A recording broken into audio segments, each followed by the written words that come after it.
Welcome to episode 14 of the Deeper into Isaiah series. I hope you've been enjoying the episode so far. This episode is called Contrasting Endings, and we're going to cover chapters 34 and 35. And actually, this is the last poetic and prophetic section in book 1. So you remember that Isaiah is actually 3 books, and we're in book 1. We're coming towards the end of book 1, the threat of Assyria. This is the last of the poetic sections. So there's one more section next time, but this is the last of the poetic sections. And actually what happens is Isaiah brings home the strongest summary possible. This is going to be a bit of a strap-in section because Isaiah brings it home powerfully that there are 2 ways to live. One way is for God and the other way is against God. You can either trust him or you're against him. You're either living by his standards for his kingdom or you are against him and you deserve everything that comes to you. Isaiah pulls no punches in these 2 chapters. Are you ready? Let's strap in. First off, chapter 34, death, destruction and desolation. I said it's going to be really pretty strong. Come now near you nations and listen.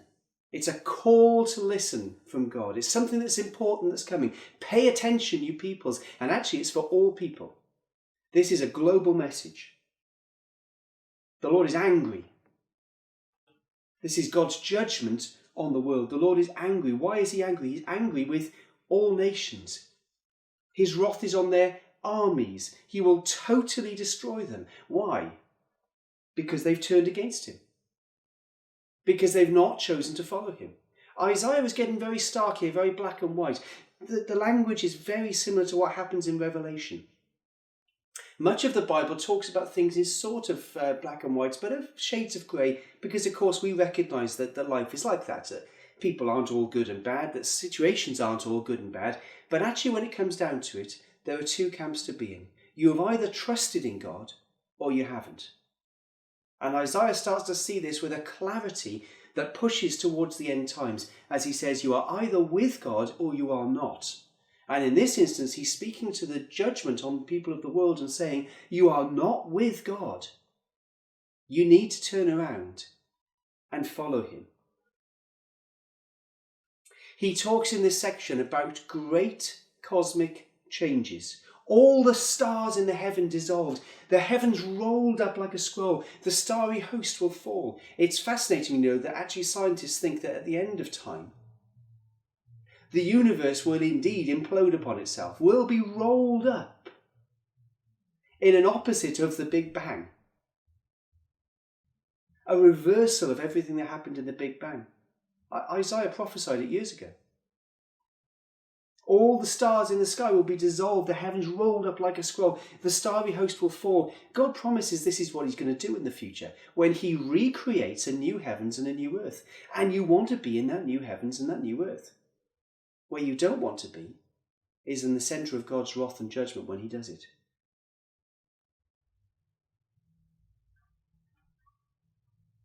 God's judgment is pictured as justice for God's people. Have you ever been out there and thought to yourself, do you know what? It would be wonderful if God put right the wrongs of this earth.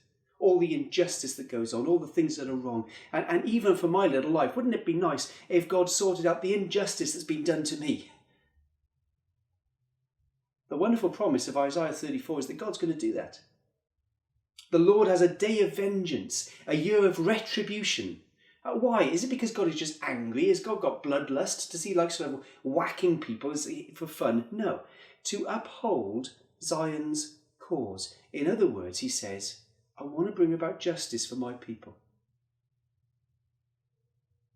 If you as a Christian have ever suffered injustice as a result of your faith, as a result of believing, be comforted in this. A day is coming for the vengeance of God upon all injustice that's been done on this world. It's justice for God's people. Your sacrifice has not been for nothing. God has seen it. He then picks out this idea of the nation of Edom, a very near nation to Judah, and we've seen them previously in the judgment section of the book of Isaiah. We've seen them previously pictured as one of those sort of near neighbours. They were part of the discussion about the flesh, if you remember. Close neighbours to Israel, so close and yet so far. Edom came from the person Esau, who was Jacob's brother. So near, yet so far. And God says, I'm going to bring about destruction upon everybody who's not with me. And they might be so near, but they're so far because they never believed, they never had faith, they never came into my presence. And here's what it's going to look like. Edom's streams will be turned into pitch, her dust into burning sulphur. Does that sound like Revelation language? Oh boy. Her land will become blazing pitch. In other words, there'll be no water, there'll be thirst. It's going to be burning and dry. And if you've ever been to a hot country, the Middle East is hot, then you'll know what it's like to be in that burning country with no water. It will not be quenched night or day. Its smoke will rise forever. What, do you mean everlasting torment? Yes. This is what Isaiah is speaking about. From generation to generation, it will lie desolate. Nature corrupted. A terrible picture of destruction. A picture of hell. Thorns will overrun her citadels, nettles and brambles her strongholds. She will become a haunt for jackals and a home for owls. What's going on here? These great places that Edom had built up, her citadels, her strongholds, the things that would bring protection. Edom says, that's fine, we're going to survive this. We'll do all right here. It's a picture of what's happening, and people in their pride say, we don't need God. But God says, I'm going to bring about your ruin. Because it's those who are humble in heart who come to me, who are saved forever. Thorns will overrun your citadels, nettles and brambles her strongholds, a haunt for jackals, a home for owls. These ideas, desert creatures will meet with hyenas and wild goats will bleat to each other, and the night creatures will lie down and find for them places of rest. You're thinking now that these are, of course, animals, they're desert animals, but actually they were really pictures of nasty evil spirits. In horror films, there's kind of a typical idea, isn't it, of an owl hooting or a wolf crying, and it's sort of an image of something terrible that's about to happen, and you hear it and it chills you to the bone. This is the equivalent for ancient peoples. Jackals, owls, desert creatures, hyenas cackling in the night. The wild goats was a way of saying evil spirits floating about there, night creatures lying down. In other words, this is all of nature corrupted. God says there are two ways to live. One way leads to destruction and terror forever. And then he speaks about hopelessness. Desolation forever. The Lord will stretch out the measuring line of chaos and the plumb line of destruction and desolation. I did some work recently on my house. Not very good at this, the DIY stuff, but I did it anyway. Put up a shelf. And because I'm not very good at it, I measured it over and over and over. I got my tape measure out, my measuring line, to measure to make sure that this shelf was going to be in exactly the right place. And then I got a spirit level and put it on the top to see that it was exactly straight. That's a plumb line, to see that it was plumb. God says, I will stretch out across Edom against all those who have rejected me, who are against me. The measuring line of what? Of chaos. I will measure out for them this chaos that's going to come to them. And I'm going to measure out and make straight the desolation that's going to fall upon them. In other words, there's no escaping it. There's no like, oh, there was a kink in the road and I just could sort of hid away for a bit. No. If you turn against God, there is no hope. Ultimately, there is nothing. And don't think, says God, that you're all going to be there together and it will be just fine. No, her nobles will have nothing there to be called a kingdom. All her princes will vanish away. Thorns will overrun her citadels, nettles and brambles her stronghold. How long? From generation to generation. Forever. This is hard-hitting. The end result of people who do not trust God is destruction, desolation, and ultimately eternal death. And it makes me cry out to God and say, Lord, have mercy, have grace upon those people who you'll call. Remind me every day to be strong in evangelism, to be strong in bringing your message to people who don't know you. Why? Because they face a future that is absolutely desolate. And we want to give every opportunity for people to come into God's wonderful kingdom. There are two ways to live. And there are two endings. There are contrasting endings between death, destruction, and desolation. But on the other hand, life, joy, peace, and prosperity. Here's where Isaiah is going in these final two chapters of the prophetic section of Book 1. He's wrapping up as a summary the fact that there are two ways and there are two endings, and they contrast each other in a greater way than you could ever imagine. Well, what about it then? Chapter 35. Life, joy, peace, and prosperity.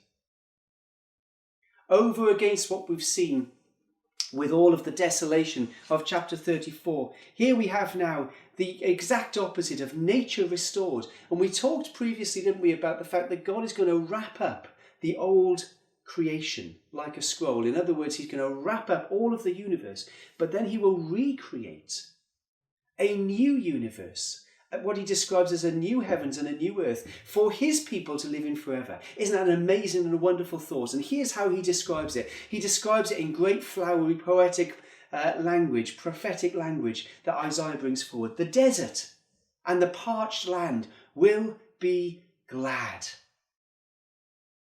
There's not much joy in a desert.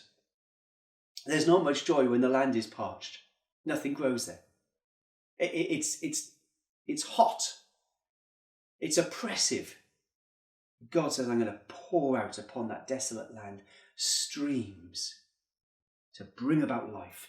The wilderness will rejoice and blossom. It's not simply that it blossoms into flower, but there's an amazing, exultant, rejoicing quality to that. You ever been to somewhere where there's wonderful flowers or wonderful plants, and you just look and go, wow, isn't that amazing? Isn't it beautiful? And the fragrance of them and the view of them and the different colours that are coming at you. The wilderness will rejoice. There's an excitement, there's a wonder, there's a delight in God's presence. Like the crocus, it'll burst into bloom. It will rejoice greatly and shout for joy. There is a glorious future for God's people. For all of those who have faith, it's faith as against unbelief. We've seen it over and over and over. It's faith as against unbelief. For all of those who believe, for all of those who pour themselves into God, so God pours himself back out in wonder, in rejoicing, in shouting for joy. And why will this be? Because they will see the glory of the Lord. The splendour of our God. One of the surprises of the Old Testament is that God says, you can't look at me, you can't see me. I'm too holy to look upon. I'm too perfect. If you saw me in your sinful state, you would be consumed, you would be burned up. One of the great glories and joys of heaven is that we will be able to see him face to face in all his glory, in all his splendour, and enjoy it and bask in it and wonder in it and find it a thing of wonder and loveliness. I'm looking forward to it so much. As all our imperfections are taken away and we stand perfected before him, they will see the glory of the Lord, the splendour of our God, and they will rejoice greatly and shout for joy.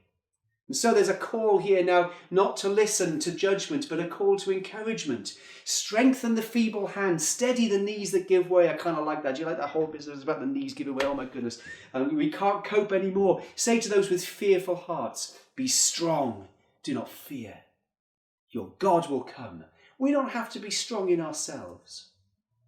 We don't have to whip up the enthusiasm within ourselves. We don't have to say to ourselves, it's okay, keep going. Because God says, I'm coming.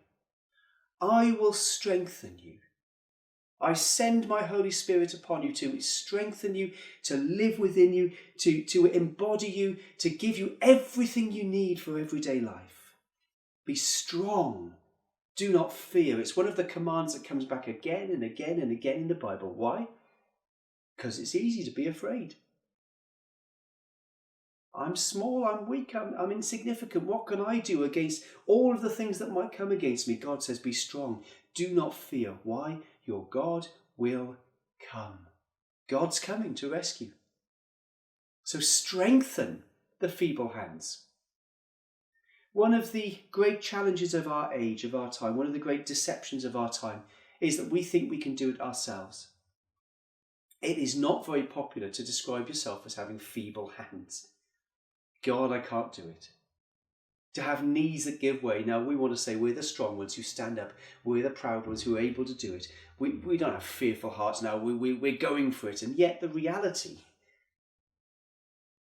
when we lie upon our beds, and when we examine ourselves, and when we're in the quiet of our own homes, is that we know my hands can't do it on their own.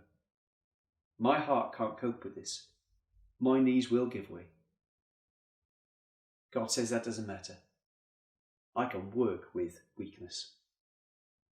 I can work with weakness. Be strong, do not fear, your God will come. He will come with vengeance, with divine retribution. Why is that wonderful? Because that means that all the evil will be swept away and all that is good will remain. He will come to save you.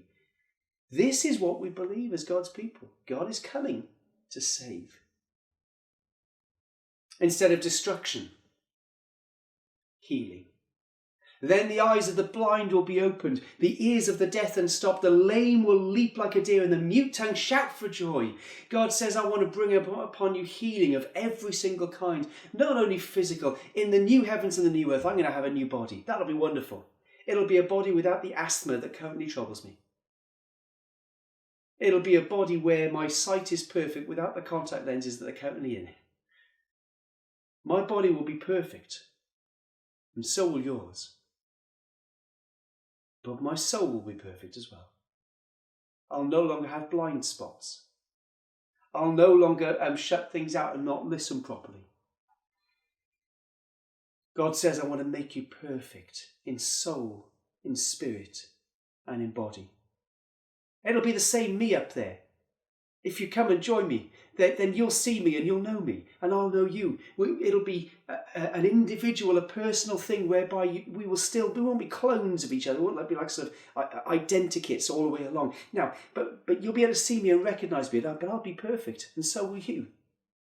God says I want to bring about entire, utter healing of body, soul and spirit. And instead of desolation, I want to bring about refreshment. God says this, water will gush forth in the wilderness, streams in the desert. The burning sand that we heard about previously in Eden will become a pool. The thirsty ground will become bubbling springs. In the haunts where jackals once lay, do you remember about those animals, those evil spirits? Now grasses and reeds and papyrus will grow. In other words, there will be refreshment. There will be joy. There will be the Spirit. God says, I send my Spirit on a thirsty land. Do you feel dry and thirsty inside? God says, I send my Spirit. Just take this moment right now in this talk to drink in the Spirit of God that He wants to give you right now. Be refreshed in His presence through His word. For He loves to pour Himself out upon you. And the final section of this chapter talks about a joyful return of the people of God. There's lots of things about walking here and about highways and the ways in which they can go. A highway will be there. It'll be called the way of holiness. It will be for those who walk in that way. Only people who are holy can walk that way. There are two ways, you see, and there are two paths, says Jesus. There's a broad path that leads to destruction, but there's a narrow path that leads to life. The highway will be there, it says Isaiah. The way of holiness for those who walk in that way. The unclean can't go there. Wicked fools can't go there. Lions and ravenous beasts, anything that can hurt, they won't be found there. No, because God has prepared this way I love that idea of a way. Sometimes they say the journey is more important than the destination, don't they? In this case, this is a wonderful journey on a way towards God, to be able to be in his presence forever. A return to Mount Zion. Only the redeemed will walk there, and the Lord has rescued them. And they will enter Mount Zion, God's holy place where he lives. We're back in chapter 2 and chapter 4 of Isaiah once again. He began with that sort of like, here's what I'm going to tell you about. Now he's finishing up by saying, here's where we've come to. That final dwelling place of God with people. We're in Revelation 21. Now the dwelling of God is with men, is with his people. And they will enter into Zion with singing, with joy, everlasting joy. If there was everlasting destruction in chapter 34, there's everlasting joy in chapter 35. And it will crown their heads. Isn't that a wonderful expression? Crown their heads. It put the crown upon them. It will be a royalty moment. It will be a moment of great joy. It will be the fact you can see it. God says, I take the humble and I lift them up. And I put them in a place where they are exalted. And gladness and joy will overtake them. What a great phrase. Heaven will be a place where gladness and joy is not simply a little bit there. So, there's a bit of joy, a bit of happiness. No, will overtake them, will so overwhelm them. And when I get to heaven, I'll be part of that gladness and joy. And sorrow and sighing will flee away forever. God says, I'm rescuing a people for myself. I'm in that group. I'm in that group not because of what I've done, but because I've had faith in the one who can be trusted 100%. He's the Holy One of Israel, but he's the Holy One of my life as well. As I have trusted in him and placed myself in his hands, so he says to me, and to everyone else who has longed for his appearing, I will bring you into my kingdom, my everlasting kingdom, forever and ever, to enjoy life to the full. Life, peace, joy, prosperity, forever and ever. These are the two contrasting endings in Isaiah 34 and 35. As Isaiah draws to a close this prophetic section of Book 1 and brings before us starkly two ways to live and two endings as a result. And he says, choose life. Choose God. Choose faith. And choose everlasting joy.